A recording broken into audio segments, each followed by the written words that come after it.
এই মুহূৰ্তত জনাবলৈ আছে এটা বিগ ব্ৰেকিং নিউজ। নীলবাগান মোবাৰক বস্তি ভাৰত পেট্ৰল পাম্পৰ সন্মুখত টমটমৰ লগতে কেইটামান টমটমৰ বেটাৰীসহ এটা চোৰক ৰাইজে আটক কৰে। জানিব পৰা মতে চোৰটোৰ ঘৰ হৈছে লংকা লস্কপাটাৰ। লগে লগে ৰাইজে আৰক্ষীক খবৰ দিয়ে আৰু আৰক্ষীক ৰাইজে চোৰটোক চমজাই দিয়ে। আমি পুনৰবাৰ জনাইছোঁ এই গুৰুত্বপূৰ্ণ খবৰ দি নীলবাগান মোবাৰক বস্তি ভাৰত পেট্ৰল পাম্পৰ সন্মুখত টমটমৰ লগতে কেইটামান টমটমৰ বেটাৰীসহ এটা চোৰক ৰাইজে আটক কৰে। জানিব পৰা মতে চোৰটোৰ ঘৰ হৈছে লংকা লস্কপাটাৰত। লগে লগে ৰাইজে আৰক্ষীক খবৰ দিয়ে আৰু আৰক্ষীক ৰাইজে চোৰটোক চমজাই দিয়ে।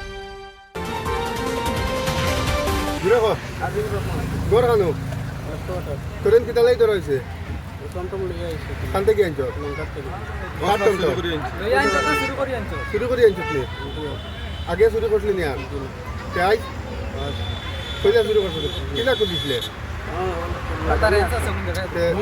ধরা খালু করছ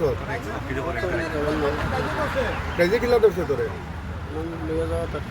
লইয়া খালু যাবা আসলে হ্যাঁ কোন জায়গা ধরছে এখন একটু ধরছে খালু ধরছে এখান জায়গার নাম মোরা বস্তি পেট্রোল কিলা দর্শন করে আজি মানে মই ঘৰত আছিলোঁ, ক'ৰবাত যোৱা নাই আৰু ঘৰৰ পৰা উলিয়াই দেখিছোঁ মানে বহুত মানুহ গোট খাইছে একেলগে। পিছত শুনা পালোঁ টমটম মানে চুৰি কৰিছে, মানে বেটাৰীটো বেচিবৰ কাৰণে। বেটাৰী খুলি পেলাই বেলেগ এক বেটাৰী টমটম যিখন আছে যিবিলাক আছে সেইবিলাক এখনত উঠাই লৈ আছে। পিছত এই আমাৰ ঘৰৰ ওচৰৰ মানুহ এজনে আমাৰ খুৰা হয়, আমাক খেদি পেলাই ধৰি পেলাই ইয়াত লৈ আহিছে। আহি পেলাই তাক সোধপোছ কৰিলোঁ কেনেকৈ কি কৰিছে। পিছত সি কৈছে লংকাৰ পৰা চুৰ কৰি আনিছে, তাৰ ঘৰ লস্কপাটাৰ, লংকা লস্কপাটাৰ।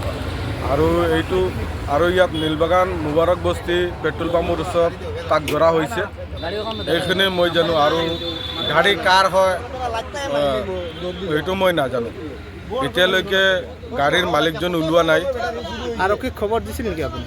আৰক্ষীক কোনোবাই খবৰ দিছে শুনা পাইছোঁ, এতিয়ালৈকে আৰক্ষী উপস্থিত হোৱা নাই।